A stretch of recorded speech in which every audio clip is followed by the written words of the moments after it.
Belshazzar on the bench.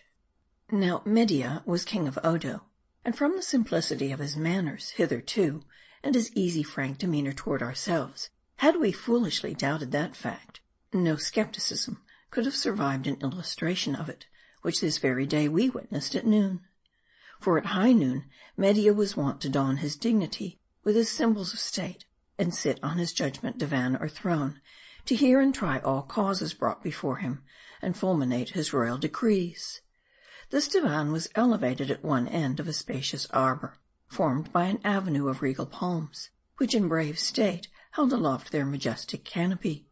The crown of the island prince was of the primitive old eastern style, in shape similar perhaps to that jauntily sported as a foraging cap by his sacred majesty King Nimrod, who so lustily followed the hounds.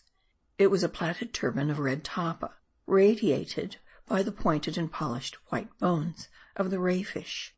These diverged from a bandeau or fillet of the most precious pearls, brought up from the sea by the deepest diving mermen of Mardi. From the middle of the crown rose a trifoiled spearhead, and a spear-headed scepter graced the right hand of the king. Now, for all the rant of your democrats, a fine king on a throne is a very fine sight to behold. He looks very much like a god. No wonder that his more dutiful subjects so swore that their good lord and master King Medea was semi-divine.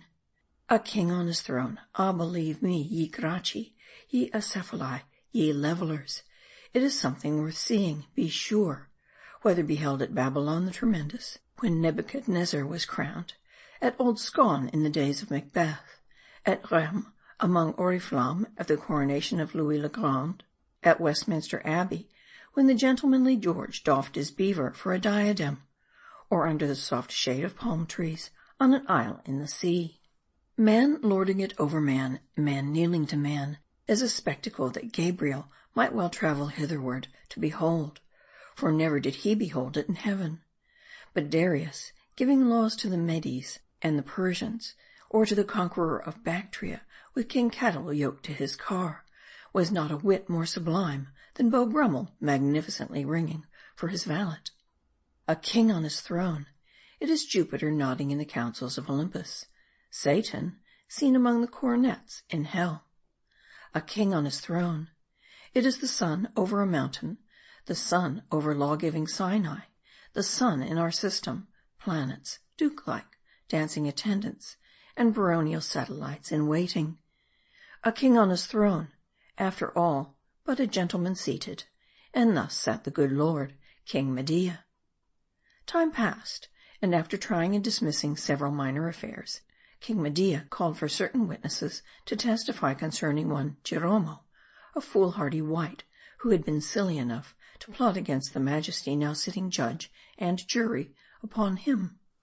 His guilt was clear, and the witnesses being heard, from a bunch of palm plumes, Medea, taking a leaf, placed it in the hand of a runner or pursuivant, saying, "This to Jeromo, where he is prisoned, with his king's compliments. Say we here wait for his head." It was doffed like a turban before a day, and brought back on the instant. Now came certain lean-visaged, poverty-stricken, and had suspicious-looking varlets, grumbling and growling, and amiable as Bruin.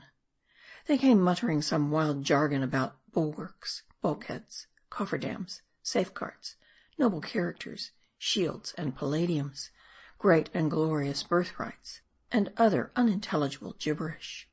Of the pursuivants, these worthies asked an audience of Medea. "Go, kneel at the throne," was the answer. "Our knee-pans are stiff with sciatics," was the rheumatic reply.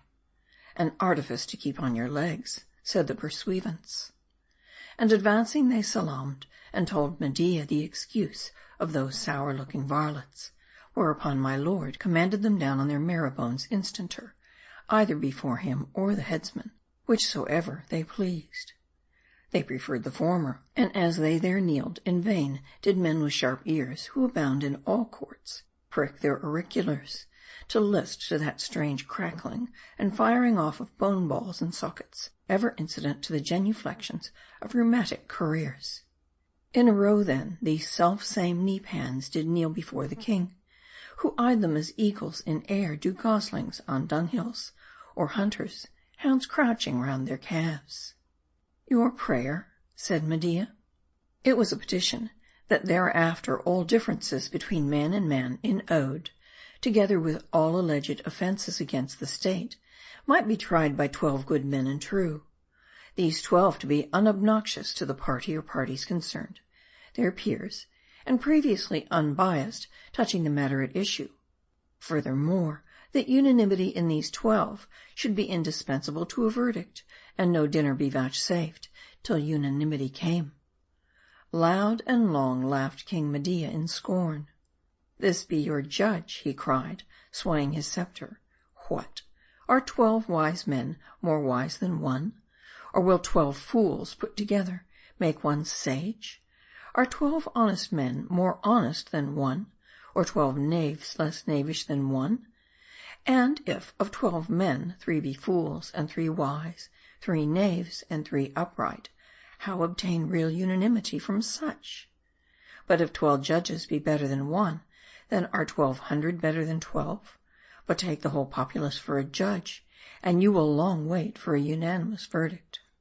If upon a thing dubious there be little unanimity in the conflicting opinions of one man's mind, how expect it in the uproar of 12 puzzled brains, though much unanimity be found in 12 hungry stomachs? Judge is unobnoxious to the accused. Apply it to a criminal case. Ha, ha! If peradventure a cacti be rejected, because he had seen the accused commit the crime for which he is arraigned, then his mind would be biased, no impartiality from him. Or your testy accused might object to another, because of his tomahawk nose, or a cruel squint of the eye. Of all follies the most foolish, know ye from me that true peers render not true verdicts. Jerome was a rebel. Had I tried him by his peers, I had tried him by rebels, and the rebel had rebelled to some purpose. Away, as unerring justice dwells in a unity, and as one judge will at last judge the world beyond all appeal, so, though often here below justice be hard to attain, does man come nearest the mark when he imitates that model divine. Hence, one judge is better than 12. And as justice in ideal is ever painted high lifted above the crowd, so from the exaltation of his rank, an honest king is the best of those unical judges which individually are better than 12. And therefore I am, King Medea, the best judge in this land. Subjects, so long as I live, I will rule you and judge you alone. And though you were kneeled before me till you grew into the ground, and there took root, no yea to your petition will you get from this throne. I am king, ye are slaves, mine to command, yours to obey. And this hour I decree that henceforth no gibberish of bulwarks and bulkheads be heard in this land. For a dead bulwark and a bulkhead, to dam off sedition, will I make of that man who again but breathes those bulky words. Ho, spears, see that these knee-pans there kneel till the set of sun. High noon was now past, and removing his crown, and placing it on the dais for the kneelers to look at during their devotions, King Medea departed from that place, and once more played the agreeable host. End of chapter 60.